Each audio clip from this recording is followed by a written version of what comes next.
ou a lista vazia, que é esse caso aqui, né?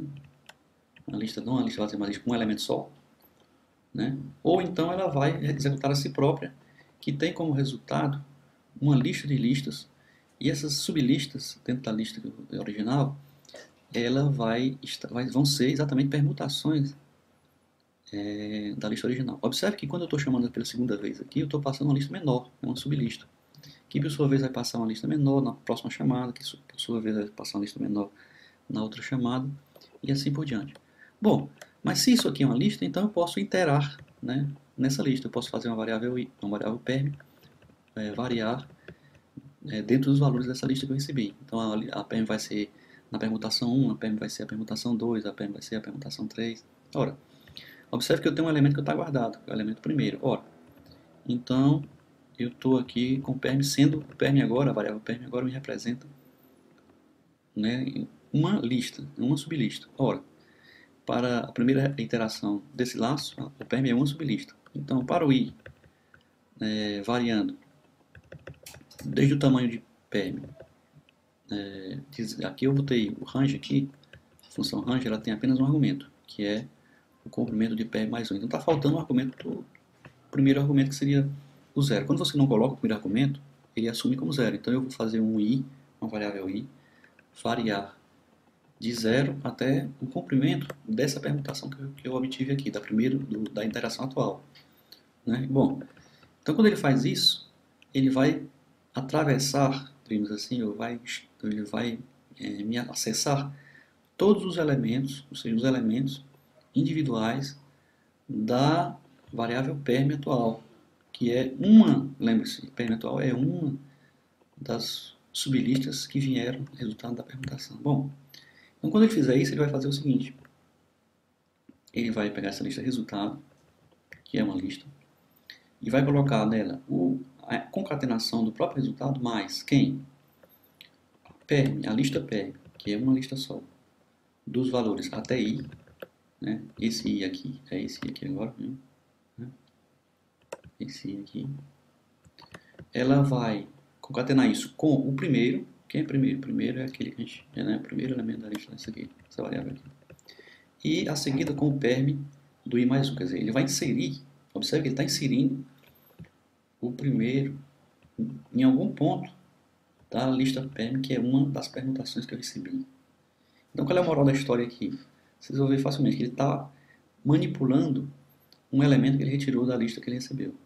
Ora, então se ele faz o seguinte, ele pega uma lista, pega o primeiro elemento, guarda, e manda calcular as permutações do restante da lista.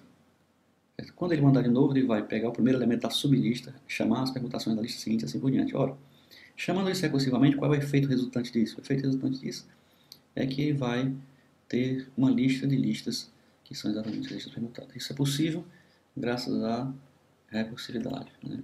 Bom, terminou aqui a nossa lista, então ele vai começar o programa, que é digite uma lista, você digita uma lista, e ele vai imprimir as listas que retornam de permutação, da função permutações. Da mesma forma que ele retorna aqui, também ele retorna aqui. Onde eu chamar funções permutações, ele vai me retornar uma lista de listas. Então é um programa simples, embora engenhoso, né?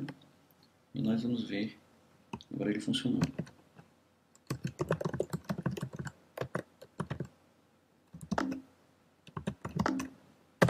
Ele pega uma lista qualquer, vamos colocar aqui uma lista aqui com 3 elementos inicialmente, para a gente conseguir visualizar no vídeo. Então está aí a lista resultante, olha só. Uma lista de listas, observe que são os colchetes, né? Então a lista interna a primeira é 1, 2, 3, a segunda é 2, 1, 3, 2, 3, 1, 3, 2, 3, 1, 2, 3, 2, 1. Exatamente o que a gente estava buscando. Vamos aumentar essa lista para 4 elementos, ou 5 elementos, por exemplo, qualquer número de elementos.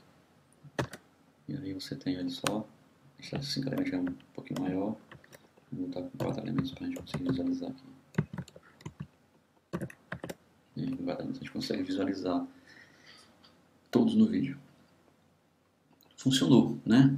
Nós vemos que através sem a recursividade, essa tarefa se tornaria bem mais difícil, com certeza o programa seria muito grande, bem maior do que esse que nós fizemos aí. Então é bom usar a recursividade para diminuir o tamanho dos programas e torná-los até mesmo factíveis. Em algumas situações você vai ficar muito difícil fazer o programa, fazer o algoritmo sem usar algum tipo de recursividade. Então, caso 2, solucionado, agora eu sei como calcular, né, todas as permutações de uma lista, não importando o tamanho dela, não importando como é que ela chegue.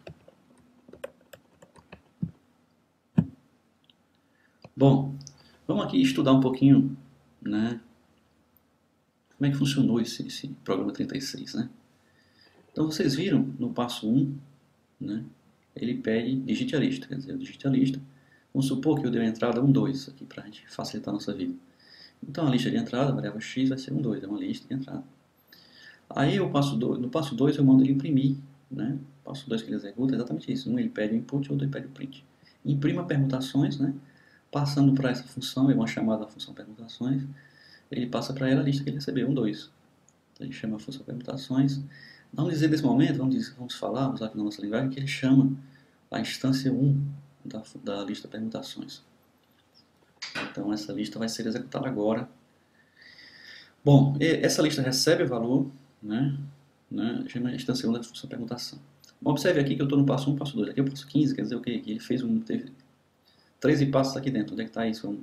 No próximo slide a gente tem o detalhamento desses passos. Qual é o passo 3? O passo 3 do programa, da execução do programa, né? O passo 3 é já na instância. Nós estamos na função permutação, na instância 1, dentro da função. Nós estamos executando a função permutação, instância 1. O passo 3 é receber a lista. Ela recebe a lista, né? A lista agora é 1, 2. O que era x lá na entrada do programa virou lista agora na função permutação, dentro da função variável é lista. Então eu testo o comprimento da lista, lendo a lista. Verifique se é igual a 1, esse é o passo 4. Falso, né? O resultado do passo 4 é falso, ele não faz mais nada. Não existe nenhuma cláusula else dentro do if, então ele vai para frente. Ele pega a variável primeiro, no passo 5, ainda na instância 1 da permutação, ele pega a variável primeiro e coloca o valor de lista índice 0, que no caso é 1. Olha, a lista é 1, 2, então a lista é 1. Isso é colocado para a variável primeiro. E o resto, uma lista nova que ele cria com os elementos de 1 para frente. Agora, quem são os elementos de 1 para frente? São da posição 1 para frente. São os elementos 2, né? De 1 para frente só tem o 2. E cria uma lista de resultado vazio, né? São 3 passos dentro de um só que eu coloquei para resumir a nossa vida aqui, para diminuir o tamanho do estudo aqui da execução. Então ele vem para o passo 6. No passo 6 ele vai criar o iterador. O que é o iterador? É esse aqui, para permissões em permutações e restos. Quer dizer, ele vai chamar a função permutações recursivamente e vai para cada um dos valores que retornaram, das sublistas que retornaram, ele vai atribuir o valor em permutações. Bom, isso significa chamar recursivamente a função permutações, passando para ela o resto, que é quem? 2. Isso significa criar a instância 2 da função permutações, né? Então nós estamos no passo 6 da execução, certo? Isso chama uma nova função, uma nova instância de permutações. A instância 2 está aqui no próximo slide. Está aqui a instância 2 da função função permutações. Bom, então o passo 7, né, dentro da instância 2 da função permutações, seria atribuir a variável lista da instância 2 da função permutação, valor 2, foi o que ele recebeu. Próximo passo, passo 8, seria testar se len igual a 1. Nesse caso, é verdade, apenas na instância 2, aquela segunda chamada recursiva da função, aqui o comprimento da lista é 1, né? Ele foi reduzindo os comprimentos à medida que vai avançando nas chamadas. E é verdade, ora, se é verdade, ele retorna o valor 2 na forma de lista para a instância 1. Então ele fechou a instância 2 no passo 9, a função instância 2 deixa de existir, ele retornou o valor 2 para a instância 1 que a chamou.